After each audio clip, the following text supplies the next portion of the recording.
You are looking at Julian's pronunciation guide, where we look at how to pronounce better some of the most mispronounced words in the world, like this other curious word. But how do you say what you're looking for today? Let's learn how to pronounce this very curious word, pronounced in English two different ways.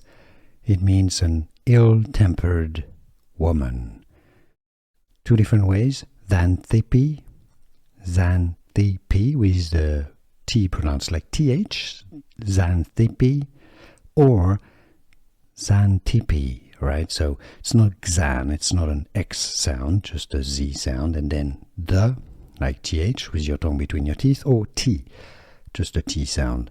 Xanthippe or Xanthippe, and now you know. Here are more videos on how to pronounce more confusing words and names too many mispronounced. Like this video if you found it useful. I appreciate your support. I'll see you soon, and thanks for watching.